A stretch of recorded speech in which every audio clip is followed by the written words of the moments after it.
This is the Cliff Yates Show. Personal growth, motivation, inspiration, and philosophies for a great life. Hey everybody, welcome to the Cliff Yates Show. And today we're talking about sleep hygiene. And let's start with the basics. I think that we've all learned throughout the years, or we've heard other people say, or we kind of know by instinct that's the proper atmosphere that we can create for our sleep environment. Sleep hygiene, cool room, dark, kind of obvious. When I think back, as now I'm learning about sleep hygiene, the proper way to get great sleep and the effect sleep has on our health and our wealth, because our health is our wealth, I see that I did so many things wrong for so many years. Part of it is like the circadian rhythm where what I'm learning is that we are wired right from our ancestral days to create the hormones melatonin, create sleep as the sun goes down, as it gets darker, and as it gets lighter, our body starts to create serotonin to get us going, to get us moving, to get us awake. And when I think back on my police career, for 5 years in upstate New York, I worked from midnight till 8 o'clock in the morning. And so my sleep was always from 8:30, 9:30, 10 a.m. until about 5 or 6 p.m. at night. So totally the opposite of what we would be wired for in our circadian rhythm. That's totally the opposite. And so supposedly anti-health. But also when I think about being on the opposite side of the clock, and by the way, I was actually as a baby, my grandmother said that she nicknamed me Spooky because she said I was up with the spooks, that I was up most of the night and I slept during the day. So maybe I was wired a little differently because I know I really loved working the night shift, midnight till 8 o'clock in the morning. I think I thrived on it. But looking back and evaluating what I did some of the right things.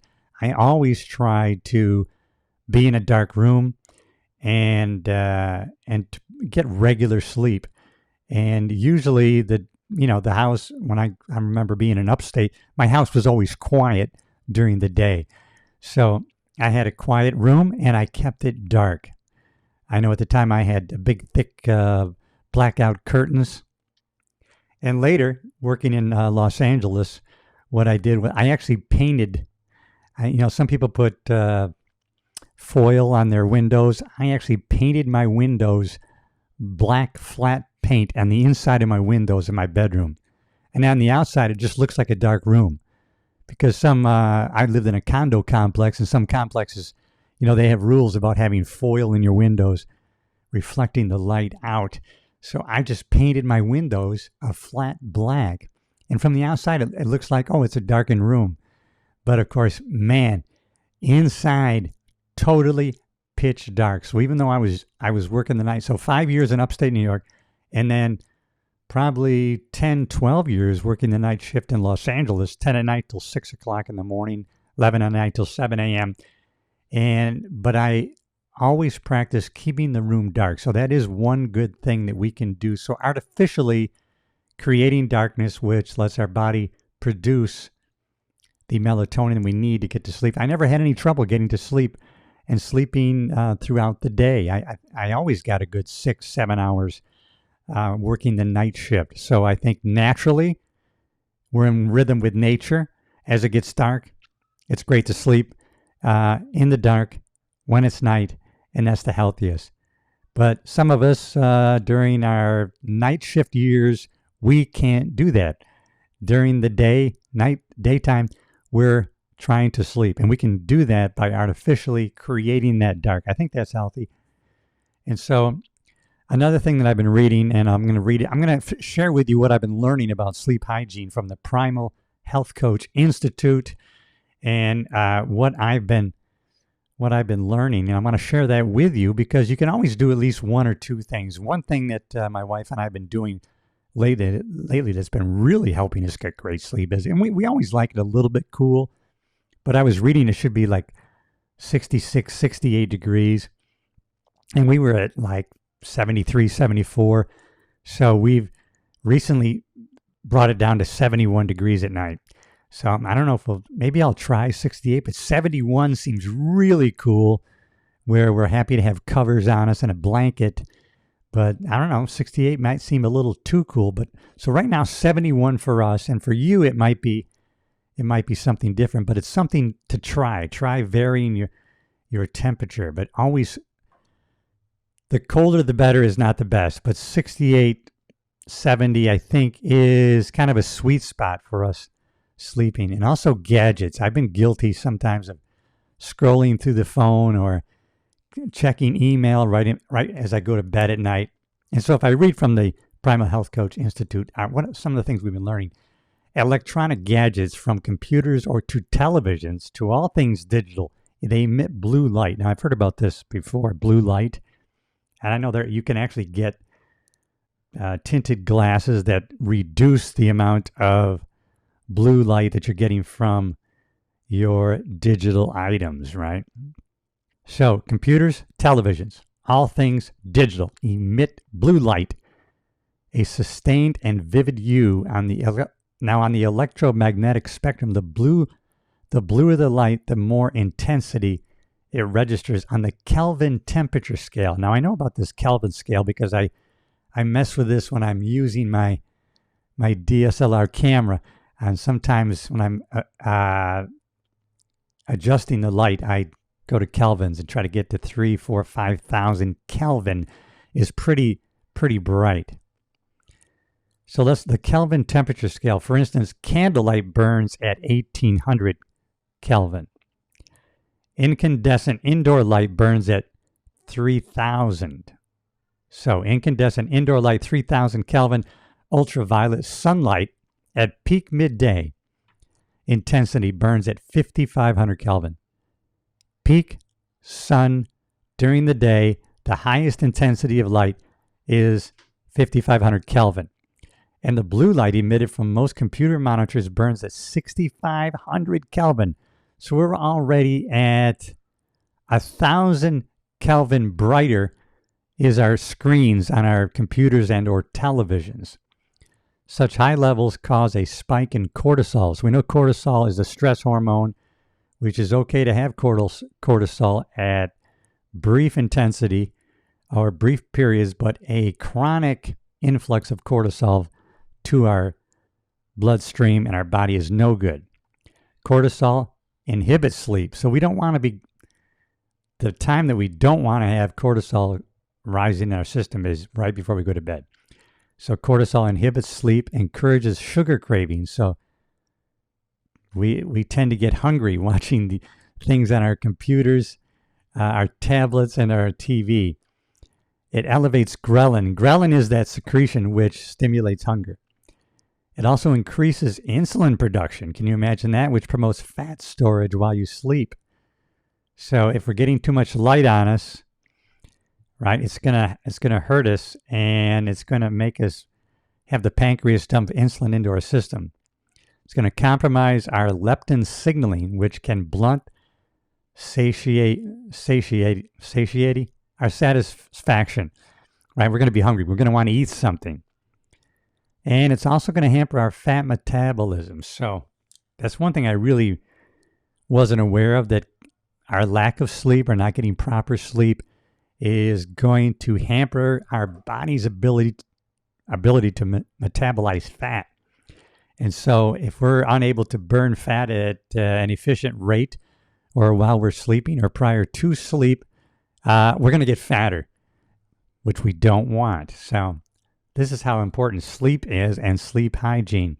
Now, granted, like I said, when I was working the night shift for so many years, there's only so many things we can do, but we can do 1, 2, or 3 things to, get a dark room, to have it cool, to keep noise out.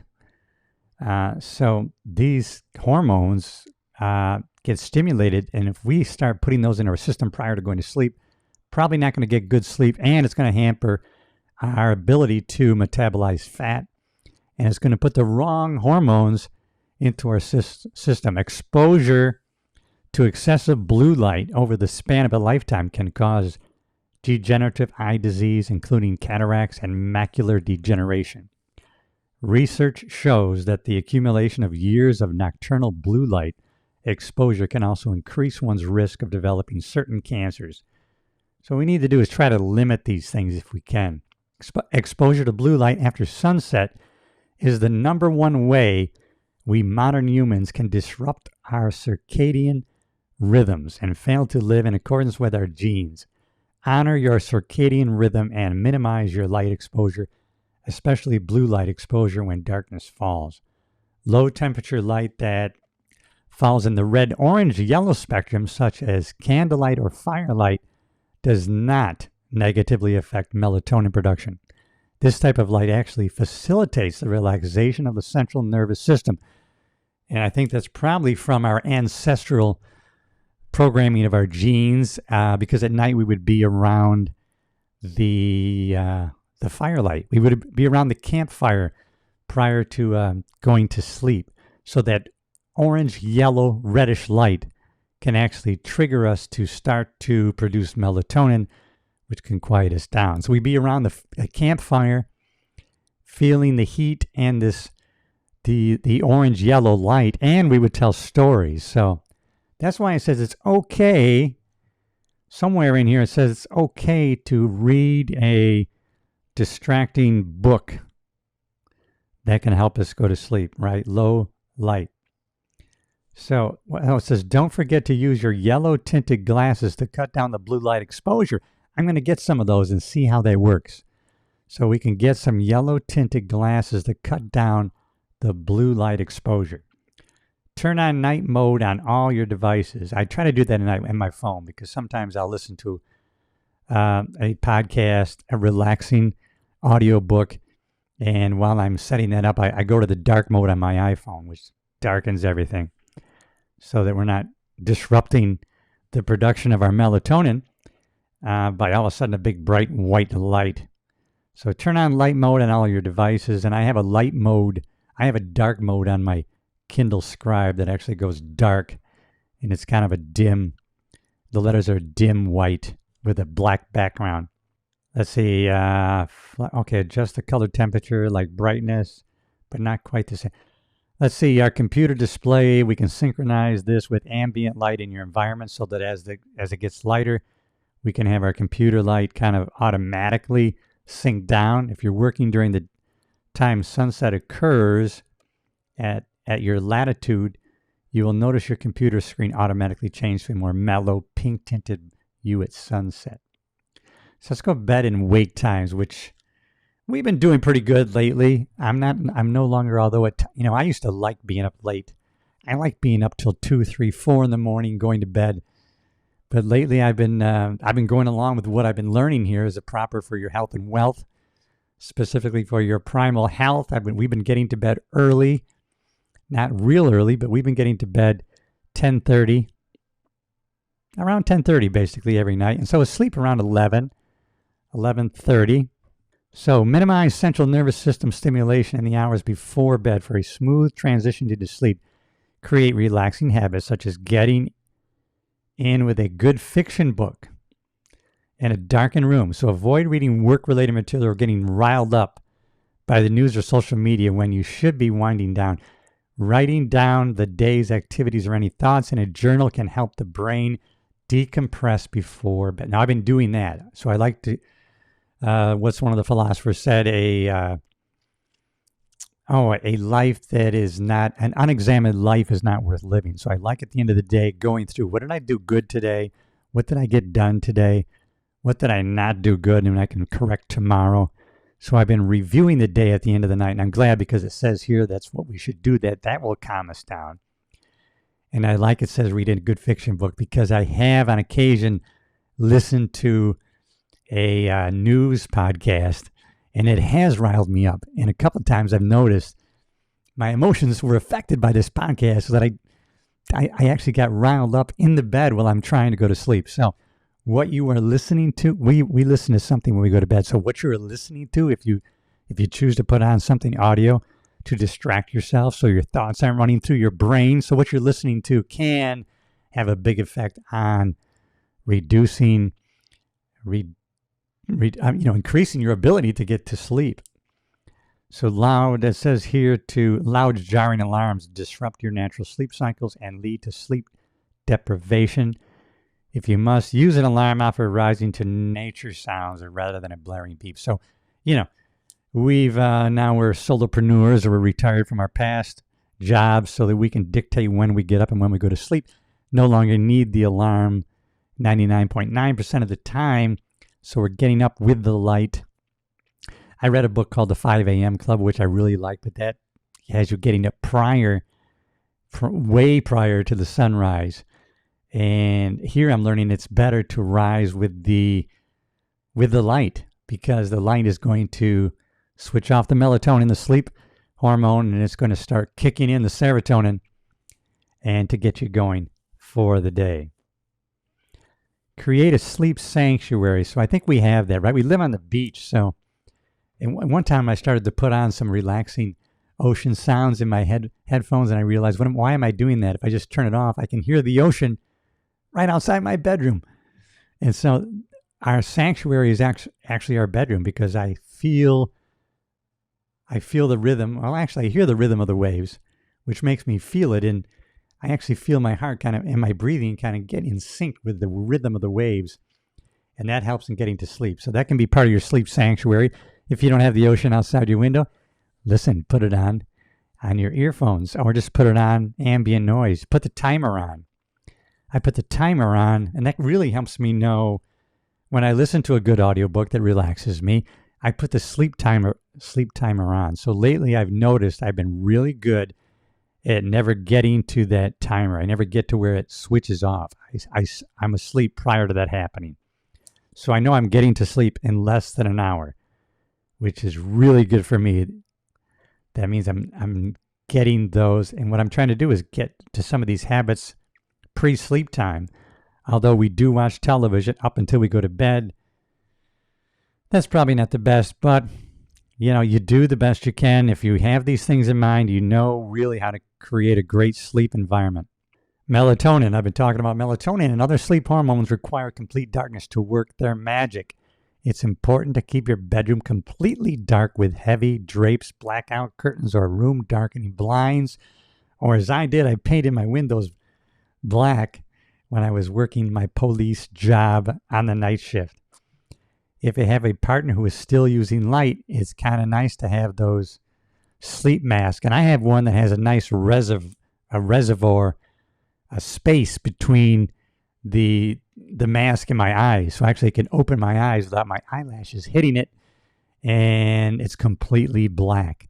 And so I don't have any friction between my eyelids and the mask, and I like that.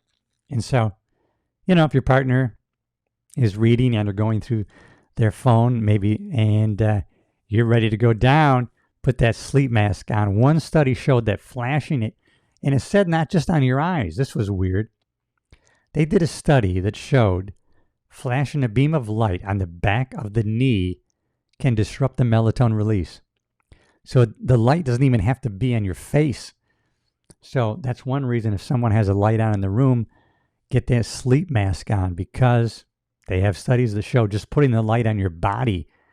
Another study delivered 2 millisecond, imperceptible to the naked eye, flashes of light every 30 seconds for an hour between 2 and 3 hours after normal bedtime. These brief pulses of light penetrated the eyelids, proven by EEG data, and delayed the normal salivary melatonin rhythm.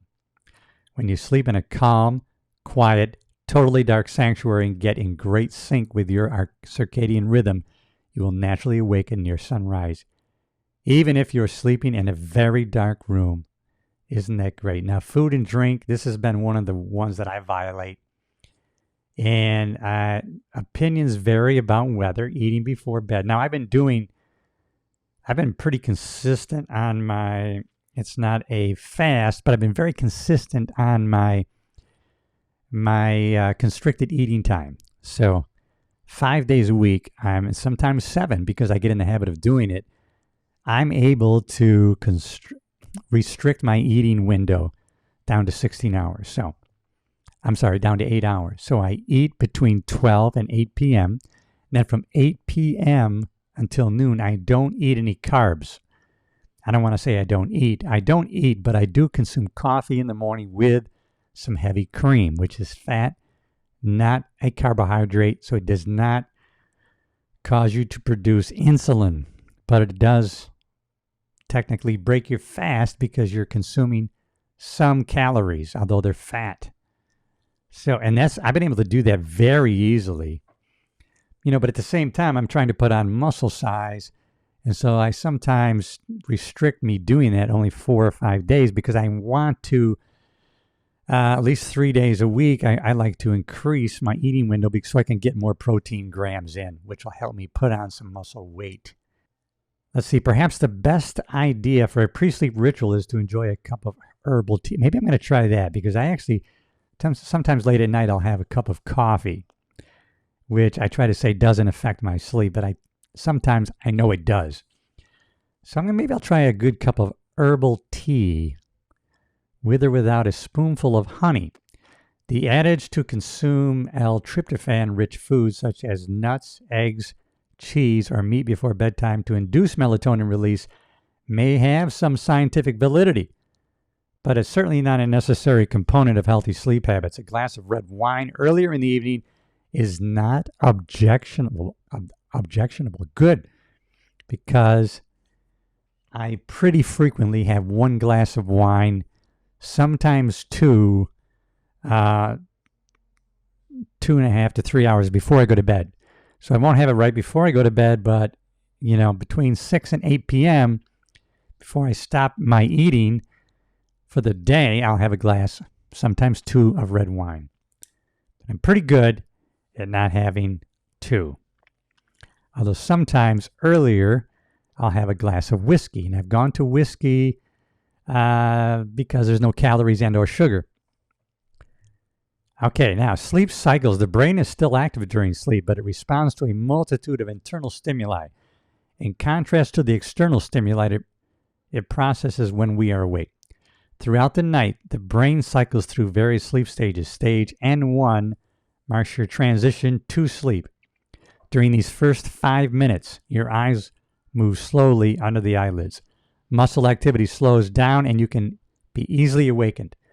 During the next 10 to 25 minutes, eye movement stops, heart rate slows, and body temperature decreases as you transition to stage N2, which accounts for 50% of total sleep time. In this stage, the brain consolidates learning and uploads information that is later processed during REM sleep, right? Rapid eye movement sleep. And it downloads this information and converts it into long-term memory. This process, known as long-term potential, becomes more dependent on good sleep as the complexity of the learning increases. So as we learn more, we start to become more dependent on this long-term potentiation. We experience maximum restorative hormone flow and cellular repair in our deepest sleep during stage 3. As brain waves slow, blood flow is directed away from the brain and towards the muscles, restoring physical energy. Adaptive hormones flow at peak levels and macronutrients are synthesized efficiently, thereby repairing and replenishing muscles, organs, and bones. This slow wave sleep stage predominates early in the sleep period, so it's critical to get to sleep on time. It's good to know why and what things are going on in the body, in the mind while we're sleeping, right? After flowing through these stages, which are collectively called non-REM sleep, you enter REM, rapid eye movement sleep, which accounts for 20% of the sleep cycle. During REM, the arm and leg muscles are paralyzed. Wow, the eyes move rapidly, the breathing shallows, and the heart and blood pressure increase. REM sleep improves spatial, perceptual, and visual skills, and it's when the brain sorts out emotional experiences and stressful events. Each complete sleep cycle, this is what I didn't know. I didn't know that we go through these cycles several times during the night. I thought it was like one big cycle from the time we go to bed to the time we wake. There's the one sleep cycle, and that's why I thought, well, if you get disrupted, that can be really, really bad, and you never completed your cycle. But apparently, we go through these cycles several times during the night. Each complete sleep cycle, including non-REM and REM stages of sleep, lasts approximately 90 minutes. This is what I didn't know. And it's repeated throughout the night. 90, 90, 90, 90. The first third of the night comprises the highest percentage of non-REM sleep. So the percentage changes in these cycles. The final third is made up of longer REM cycles and shorter deep sleep cycles. And in the middle is a balance between the first and third. When we awake naturally without an alarm or other disturbance, we give our body a chance to flow through these cycles uninterrupted. After a period of exclusive REM, which increases heart rate, respiration, and muscle and brainwave activity, we wake up effortlessly and in a more refreshed state. Let's go into biphasic, polyphasic sleep cycles. Because as I'm learning this, I think that I've been naturally into a biphasic sleep cycle, and my mom too. We both wake up in the middle of the night so we're in bed by 10:30ish, sleep by around 11:30, 12, 1, around 2:30, I'm awake for about an hour. And, sometimes I'll pick up a book and read during that hour, but since I know it's kind of a natural thing, I don't stress about it anymore. Now I know, okay, this is really what some of our ancestors did back in the day. They would wake up during the middle of the night. So now that I know it's kind of a natural process, it's not unhealthy, it's okay. It's part of the biphasic sleep cycle. Now I actually feel good about it. So researchers believe that humans may be hardwired to prefer sleeping patterns that are biphasic, 2 different periods of sleep in a 24-hour day, or polyphasic, numerous sleep segments during a 24-hour day, like your dog exhibits. Well, I've been told I've been a dog, so maybe that's why I prefer the polyphasic or the biphasic. Noting that 85% of mammals have multiple sleep-wake incidents. Indeed, our primal ancestors were probably biphasic sleepers. They were almost certainly awake for some duration of the night to tend the fire. So there's a reason why we wake up in the middle of the night. We got to stoke the fire, baby. Got to keep that fire burning. So, biphasic. I'm awake, usually 2:30ish in the morning for about an hour. Ancestors, probably in the same thing. For a purpose, stoke the fire, keep it going, keep an eye out for any predators that are coming around the camp.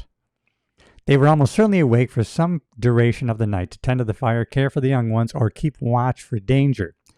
And they likely took a siesta in the afternoon during the natural dip in energy and wakefulness that we experience each day around 8 hours after we wake up, right? We actually, for a while, were taking a regular nap around 3 in the afternoon. So up around 7, 8 hours later, 3 o'clock, it's a natural time to be taking a little bit of a nap. So I'm finding that sometimes these sleep patterns we get into are very natural.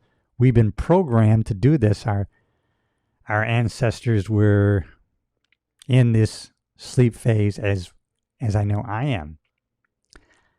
Let's see. In fact, biphasic sleep predominated in civilized life until the Industrial Revolution, before artificial light was invented, or our more recent ancestors did their hard day's work and, with nothing better to do and certainly feeling fatigued, went to sleep soon after the sun went down. Sometime in the middle of the night, it was common to awaken naturally and spend some leisure time.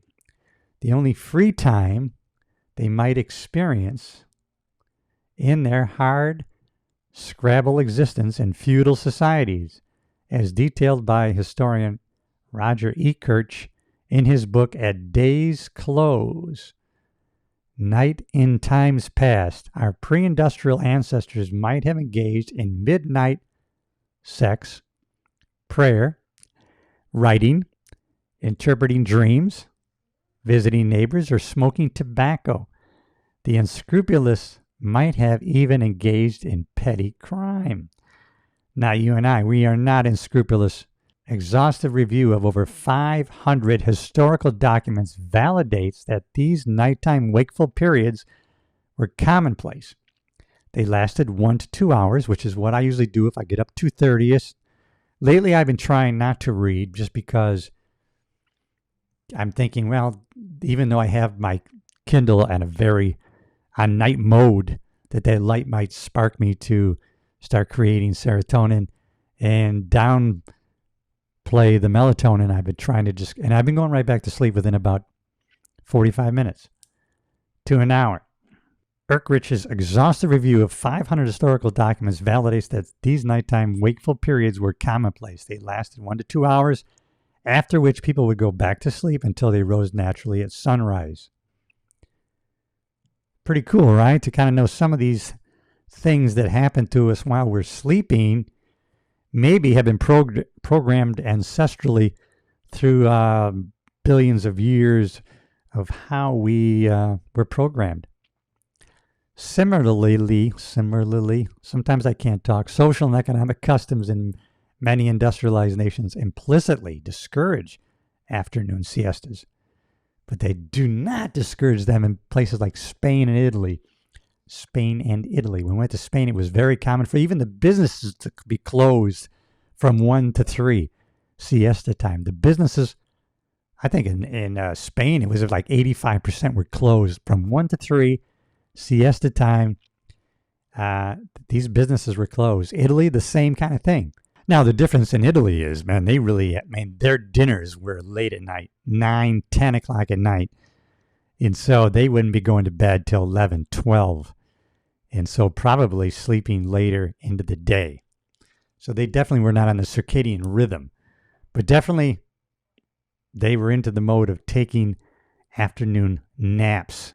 So let's see, what do we got here? We miss our siesta, then artificial light and digital stimulation keep us awake and alert after dark. Consequently, we require a long, uninterrupted period of evening sleep, likely in conflict with our genetic expectations, in order to awaken with some semblance of energy in the morning. The concept that humans are genetically adapted to biphasic or even polyphasic sleep patterns may bring some comfort to those who awaken in the middle of the night. That's me. I have some comfort now that I awaken in the middle of the night, that it's okay. I've been programmed this way ancestrally, so it's all right. So this has definitely been me, because I would sometimes get stressed out, right, about falling back to sleep quickly. However, the idea that we are genetically adapted to biphasic sleep should not be interpreted as a recommendation to stay awake for spells in the middle of the night in the name of health. I'm going to stay awake in the middle of the night because I'm trying to get healthy. I guess we won't do that on purpose, but if it happens naturally or we get into a pattern, that it's okay.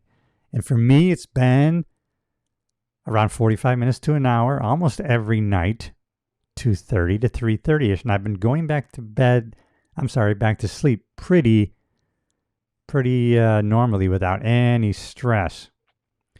The best tip for optimizing sleep is to do whatever you can to live in a closer alignment with your natural circadian rhythm that is guided by the rising and setting of the sun. So we know what the optimal is. And so do the things that you can do depending on what your work environment is, or your work habits, or your work and family life. But man, try to do your best, specifically if you're trying to reduce fat, right? If you're trying to reduce weight, if you're trying to be more healthy. It's definitely going to increase your body's ability to metabolize fat and get you in a better health and condition, and to assist you in metabolizing fat is to get proper sleep. So you kind of know what you have to do. Napping was essential when polyphasic sleep patterns predominated. Those who have aligned with their circadian rhythm and are obtaining the requisite amount of sleep may not need to take naps. I didn't take one today because I'm doing this podcast for you. Although naps do help sustain the focus, energy, and productivity needed for an active life. Afternoon siestas are commonplace among cultures of warm weather countries, right? I talked about Italy and Spain, and I think my wife said that they would do the same in Cuba. such as Latin America, Asia, the Mediterranean, North Africa, and the Middle East. Unfortunately, the fast pace of American culture stigmatizes afternoon naps, right? We want to be too busy. We want our calendar too full. Get away from that. Start cutting some things out. Get some basic things on your calendar, your basic things on your to-do list. What I find is if these things are healthy, to take a nap, to take a siesta, to take some time out, maybe to meditate or just take 20 minutes to stare at the ocean, schedule it. Put it on your calendar. Guess what? You get to check it off. When you check, you get a dopamine hit when you check something off a list. So you can create that yourself. Hey, man, I was supposed to take a nap. I did it. And so start treating yourself like a 5-year-old. You know, hey, take your rug, lay down, and try to go to sleep. Brief naps are an effective way to catch up on either REM or non-REM sleep cycle deficiencies.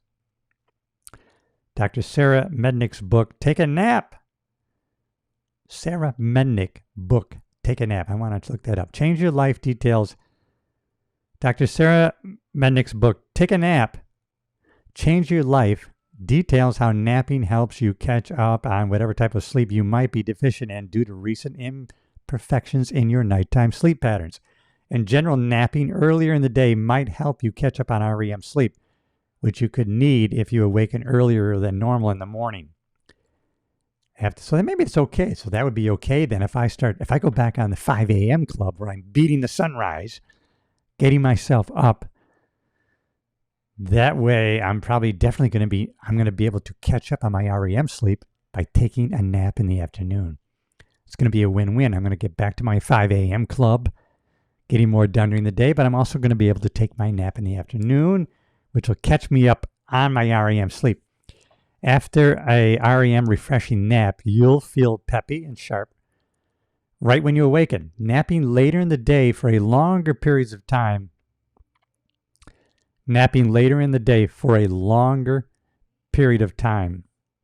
is more likely to restore deficiencies in deep sleep. While you might experience an unpleasant few minutes of grogginess when you first awaken, these restorative naps are extremely effective for recalibrating optimal brain function and generating pulses of adaptive hormones into the bloodstream. Dr. Mednick, who happens to be one of the world's leading sleep experts and a Harvard-trained psychologist, asserts that napping when you need to is unlikely to compromise your ability to fall asleep successfully and can even help you combat conditions like nighttime insomnia. So napping in the afternoon is not going to inhibit you getting your regular night's sleep. So don't force yourself not to take the nap because you think it's going to interfere with your regular sleep. Studies show that that's not the case. Man, this is really, I don't use any sleep aids. Let me know in the comments if you do, if you keep track of your sleep at night with one of those wearables. You know, I haven't and don't do that. The only thing that I have noticed is that I've been waking up regularly in the middle of the night around 2:30ish, almost on a regular basis it's been about 2:15 to 2:45. And I've been awake for 45 minutes to an hour. And I say that because most of the time I've been going to sleep prior to that hour. And a couple times in the last couple months when I've awakened during the middle of the night, and I've taken up to reading for an hour, I've noticed that at about 45 minutes, then all of a sudden I can feel myself getting ready to fall asleep again. So that definitely has not inhibited me from going back to sleep as far as doing some brief reading. So I think I'm doing pretty good, and I'm able to be in that circadian rhythm. I'm probably going to experiment again with getting back to the 5 a.m. club. And even though, according to what I'm studying here, that is really not optimal, that I should be rising with the light. I just like the productivity that I got done being in the 5 a.m. club. And so, but now, by studying this, I see that I can actually recapture lost REM sleep and sleep maybe that has been detrimental by getting up too early with afternoon naps. So maybe I will get back to the 5 a.m. club and then schedule a 40-minute nap during mid-afternoon. Let me know what you think about this sleep hygiene podcast. And listen, if you're listening and or watching on YouTube, please subscribe to the channel. We are really, our subscribers are getting going here. Our personal growth, self-improvement family is growing by leaps and bounds, so I appreciate all of you. So definitely my YouTube watchers and or listeners, subscribe to the channel. What that does is tells the computer people are interacting with the show, and they'll show it to more people who like these kind of things. And even better than subscribing is liking and commenting. So leave a brief comment in the comments section. And if you're listening on one of the podcast platforms, subscribe to the channel. Listen, we're on Apple Music, we're on Amazon Music, iTunes, Spotify, and several others. We are everywhere. And if you do listen on one of the podcast platforms, hey, go check out the YouTube channel because I do film all of these episodes for you. As always, you know I love you, and I'll see you in the next episode, and you will either see me or hear me. Thanks again, everybody. Goodbye.